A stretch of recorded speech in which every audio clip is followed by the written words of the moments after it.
Hi అండి. అందరికీ నమస్కారం. Welcome to my channel. ఈ వీడియోలో ఆంధ్రప్రదేశ్ రాష్ట్ర ప్రభుత్వ ఉద్యోగుల, పెన్షనర్ల, కాంట్రాక్ట్ మరియు ఔట్‌సోర్సింగ్ ఉద్యోగుల యొక్క పెండింగ్ సమస్యలపైన పోరాట ఉద్యమాన్ని పలుమార్లు వాయిదా వేయడానికి గల ప్రధాన కారణాలు ఇవే అంటూ బొప్పరాజు వెంకటేశ్వర్లు కీలక ప్రెస్ మీట్ ఇచ్చారు. సో, ఆ కారణాలు ఏంటి అనేది తెలుసుకుందాము.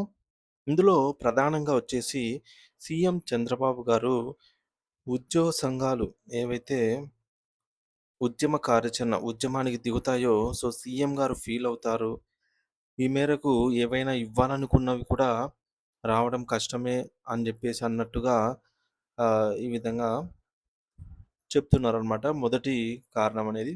ఏదేమైనా సరే పూర్తి వివరాలు ఏంటనేది ఈ వీడియోలో చూసేద్దాము. వీడియో ఎక్కడే గాని స్కిప్ చేయకుండా చివరి దాకా చూడండి ఫ్రెండ్స్. అప్పుడే ఇన్ఫర్మేషన్ పూర్తిగా అర్థమవుతుంది.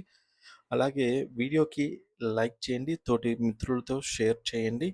కొత్తగా చూస్తున్న వారైతే మన ఛానల్‌ని సబ్స్క్రైబ్ చేసుకోవడం మర్చిపోకండి. మరి ఈ యొక్క సెన్సేషనల్ ప్రెస్ మీట్‌కి సంబంధించి కీలక అంశాలేంటి? ఉద్యమాన్ని వాయిదా వేయడానికి గల ప్రధాన కారణాలు ఏంటి? ఆ పరిస్థితులు ఏంటనేది చూద్దాము. ఆంధ్రప్రదేశ్ రాష్ట్ర ప్రభుత్వ ఉద్యోగులు మరియు పెన్షనర్ల ప్రస్తుత పరిస్థితి అత్యంత దయనీయంగా మారిందని, వారి ఆశలు అడియాశలవుతున్నాయని ఏపీజేఏసీ అమరావతి చైర్మన్ బొప్పరాజు వెంకటేశ్వర్లు గారు అత్యంత ఆవేదన వ్యక్తం చేస్తూ ఉన్నారు. గత 10 నెలలుగా ప్రభుత్వం కనీసం హెల్త్ కార్డుల సమస్యను కూడా పరిష్కరించకపోవడం ఉద్యోగ సంఘాల వైఫల్యం కాదు, ప్రభుత్వ నిర్లక్ష్యానికి నిదర్శనం అని ఆయన కుండ బద్దలు కొట్టారు. గత 15 సంవత్సరాలుగా తమ సొంత జీతాల నుండి చందాలు కడుతూ ఉన్నప్పటికీ నేడు ఒక పెన్షనర్ లేదా ఉద్యోగి అత్యవసర సమయంలో ఆసుపత్రికి వెళ్తే కనీసం వైద్యం కూడా అందటం లేదు. జీవితాంతం ప్రభుత్వానికి సేవ చేసి చివరి దశలో తమ ఆరోగ్య భద్రత కోసం ప్రభుత్వం వైపు ఆశగా చూస్తూ ఉన్న పెన్షనర్లు నేడు తీవ్ర అవమానాలకి గురి అవుతూ ఉన్నారు. గౌరవ ముఖ్యమంత్రి గారు గతంలో 60 రోజుల్లోనే హెల్త్ కార్డుల సమస్యను పరిష్కరిస్తామని హామీ ఇచ్చారు. కానీ నేడు 10 నెలలు దాటిపోయిన పరిస్థితిలో ఎటువంటి మార్పు రాలేదు. ఇది నిజంగా ఉద్యోగ లోకానికి సిగ్గుచేటు అని బొప్పరాజు గారు స్పష్టం చేశారు. ముఖ్యమంత్రి గారు సంపద సృష్టిస్తాం, ఆ తర్వాత పంచుతాం అని చెప్పడం వినడానికి బాగున్నా, వాస్తవంలో ఉద్యోగుల పరిస్థితి ఆకలితో అలమటిస్తున్నట్లు ఉందని బొప్పరాజు గారు విశ్లేషించారు.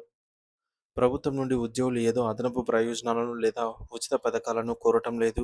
కేవలం తమ జీతాల నుండి తాము దాచుకున్న డబ్బులైనటువంటి జీపీఎఫ్, ఏపీజీఎల్ఐ వీటిని తిరిగి ఇమ్మని మాత్రమే అడుగుతున్నారు. ఉద్యోగులకు సుమారు 28,000 కోట్ల రూపాయల బకాయిలు ఉన్నాయని ప్రభుత్వం అసెంబ్లీ సాక్షిగా అంగీకరించింది. కానీ నేటికి ఆ బకాయిలు చేంతాడంతలా పెరిగి 50,000 కోట్లకు చేరుకున్నాయి. సొంతంగా తాము పొదుపు చేసుకున్న డబ్బులను కూడా ప్రభుత్వం వాడుకొని ఇప్పుడు నిధులను లేవు అని చెప్పడం ఎంతవరకు సమంజసం? ఎంతవరకు న్యాయం అని ఆయన ప్రశ్నిస్తున్నారు. అయితే ప్రభుత్వం ఉద్యోగుల సహనాన్ని పరీక్షించవద్దని, బకాయిల చెల్లింపుల్లో పారదర్శకత ఉండాలని ఆయన డిమాండ్ చేశారు. బొప్పరాజు గారు. ప్రభుత్వం విడుదల చేసినటువంటి శ్వేతపత్రంలో 30,000 కోట్ల రూపాయలు ఉద్యోగులకు ఇచ్చేశామని చెప్పడం ఒక పెద్ద అబద్ధం అని బొప్పరాజు గారు విమర్శించారు. ఆ 30,000 కోట్లలో అత్యధిక భాగం గ్రాట్యుటీ, అలాగే సిపిఎస్ కాంట్రిబ్యూషన్, జీపీఎఫ్ మరియు ఏపీజీఎల్ఐ వంటివి ఉన్నాయి. ఇవి ప్రభుత్వం తమ జేబుల నుండి ఇస్తున్నవేమీ కాదు. ఉద్యోగి ప్రతి నెల తమ జీతం నుండి కట్ చేసుకున్న డబ్బులు మాత్రమే. ఒక ఉద్యోగి గ్రాస్ సాలరీ రూ. 1,00,000 ఉంటే అందులో రూ. 20,000 ఇటువంటి పొదుపు పథకాలకు కట్ అయ్యి రూ. 80,000 మాత్రమే చేతికొస్తాయి. ఆ కట్ అయినటువంటి రూ. 20,000 ఏదైతే ఉంటుందో ప్రభుత్వం వాడుకొని మళ్ళీ ఆ డబ్బును తిరిగి చెల్లించినప్పుడు ఉద్యోగులకు మేమే ఇచ్చేశాం అని చెప్పడం అనేది పచ్చి మోసం అని బొప్పరాజు గారు విమర్శించారు. ఇది ప్రజలను, ఉద్యోగులను తప్పుద్రోవ పట్టించడమేనని ఆయన ఆగ్రహం వ్యక్తం చేశారు. రాష్ట్ర ఆదాయంలో 98% ఉద్యోగుల జీతాలకే పోతోందని ప్రభుత్వం చేస్తున్న వాదనను కూడా ఆయన గణాంకాలతో సహా తిప్పికొట్టారు. ఇతర రాష్ట్రాలైనటువంటి తెలంగాణ, తమిళనాడు, కర్ణాటకలతో పోల్చి ఆంధ్రప్రదేశ్‌లో ఖర్చు తక్కువ అని చూపించటం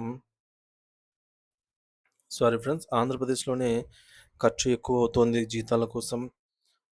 ఇతర రాష్ట్రాలతో పోల్చడం సరికాదని ఆయన అన్నారు. సో, ఎటు చూసుకున్నా సరే అంత అమౌంట్ కాదని కాగ్ నివేదికల ద్వారా గూడా వారు స్పష్టంగా నిరూపించారు. మరి ఆ రాష్ట్రాల విషయంలో మొత్తం టాక్స్ ఆదాయాన్ని లెక్కలోకి తీసుకున్న ప్రభుత్వం ఏపీ విషయానికొచ్చేసరికి కేవలం స్టేట్ ఓన్ రెవెన్యూను మాత్రమే పరిగణలోకి తీసుకొని ఇప్పుడు తప్పుడు లెక్కలు చూపిస్తోందనైతే ఎద్దేవా చేశారు. వాస్తవానికి ఏపీ టాక్స్ ఆదాయం అనేది సుమారుగా 1,78,000 ఉంటే ఉద్యోగుల జీతభత్యాలకు అయ్యే ఖర్చు 84,000 మాత్రమే. అంటే ఇది మొత్తం ఆదాయంలో కేవలం 47% మాత్రమే. తెలంగాణలో ఐఆర్ అమలవుతూ ఉంటే ఏపీలో మాత్రం 27%, 27 నెలలుగా ఎటువంటి ఐఆర్ కానీ, డీఏ కానీ లేకపోవడం వల్ల ప్రతి ఉద్యోగి నెలకు 25% మేర తమ యొక్క సాలరీల్లో ఉద్యోగ పెన్షనర్స్‌కి రావాల్సిన వాటిలో 25% మేర నష్టపోతున్నారని ఆయన గణాంకాలను వివరించారు. ఉద్యోగుల ఆత్మహత్యలు మరియు గుండెపోట్లు పెరగడానికి ప్రధాన కారణం విపరీతమైన పని ఒత్తిడి మరియు ఆర్థిక ఇబ్బందులేనని బొప్పరాజు గారు విశ్లేషించారు. ఒకవైపు సిబ్బంది కొరత వల్ల నలుగురు చేయాల్సిన పనిని ఒకరే చేయాల్సి వస్తోందని, మరోవైపు ప్రతి చిన్న పనికి కూడా టార్గెట్లు పెట్టడం, రోజుకు పదుల సంఖ్యలో టెలికాన్ఫరెన్స్‌లు నిర్వహించి ఉన్నతాధికారులు విధించడం వల్ల ఉద్యోగులు మానసిక క్షోభకు గురవుతూ ఉన్నారు. క్షేత్రస్థాయిలో రీసర్వే వంటి పనులకు వెళ్లే ఉద్యోగులకు కనీస సౌకర్యాలు కల్పించకుండా వారి సొంత జేబు నుండి డబ్బులు ఖర్చు చేస్తూ ఉండటం అత్యంత దారుణం. ధరల ఆకాశాన్ని తాకుతూ ఉన్న జీతాలు పెరగకపోక, పాత బకాయిలు కూడా అందకపోగా ఉద్యోగులను కృంగదీస్తోంది. సో, ఏ ఉద్యోగి కూడా ఆత్మహత్యలకు పాల్పడవద్దని, సమస్యల పరిష్కారం కోసం సంఘాలు నిరంతరం పోరాడతాయని బొప్పరాజు గారు భరోసా ఇచ్చారు. కొందరు మాజీ అధికారులు ఉద్యోగులను దోషులుగా చిత్రీకరించడంపై ఆయన మండిపడ్డారు. ఆర్టికల్ 311 రద్దు చేయాలని, ఉద్యోగులకు రక్షణ ఉండకూడదని మాట్లాడేవారన్నమాట. అసలు ప్రభుత్వం ఎందుకు అప్పులు చేస్తుందో, పాలనా వైఫల్యాలు ఎందుకు ఉన్నాయో ప్రశ్నించటం లేదని ఆయన ఆరోపించారు. రాజకీయ నాయకులకు అడ్డుగోలుగా పెన్షన్లు, రాయితీలు కల్పిస్తున్నప్పుడు లేని ఆర్థిక భారం రాత్రింబవళ్లు కష్టపడే ఉద్యోగులకు జీతాలు ఇస్తేనే వస్తుందా అని ఆయన నిలదీశారు. చివరగా ఆగస్టు 28న విజయవాడలో జరిగే భారీ రాష్ట్ర స్థాయి సదస్సులో ఉద్యమ కార్యాచరణను ప్రకటించబోతున్నామని ఆయన స్పష్టం చేశారు. ప్రభుత్వం వెంటనే స్పందించి చర్చలకు పిలవకపోతే రాష్ట్రవ్యాప్తంగా అగ్రెసివ్‌గా, ఉధృతంగా ఉద్యమం తప్పదని, ఈసారి ఎటువంటి విరామం లేకుండా పోరాటం కొనసాగుతుందని బొప్పరాజు గారు ప్రభుత్వాన్ని హెచ్చరించారు.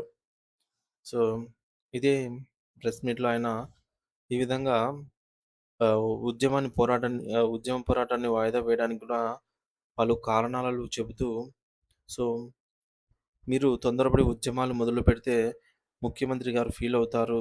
తర్వాత మీరు ఉద్యమం వైపు ఉంటే ఆయన ప్రకటించాలనుకున్నవి వారి మనసులో నుంచి రావాల్సినవి ఆహ్, త్వరితగతిన రావాలి అంటే మీరు కొద్దిగా ఓపిక పట్టాలన్నట్టుగా గూడా మంత్రులు చెప్పినట్టు బొప్పరాజు గారు తెలియజేశారు. మరి మొత్తానికి ఏదేమైనా గూడా ఉద్యోగులకు సంబంధించి ఈ యొక్క ఉద్యమం అనేది వాయిదా పడటము ప్రభుత్వానికి అలుసుగా ఉందా? లేదంటే ప్రభుత్వం ఏవైనా నిజంగానే ఈ 4 రోజుల్లోపు ఏదైనా ప్రకటిస్తుందా? మీ అభిప్రాయం అయితే తప్పకుండా కామెంట్ ద్వారా అయితే తెలియజేయండి friends. Thank you for watching this video.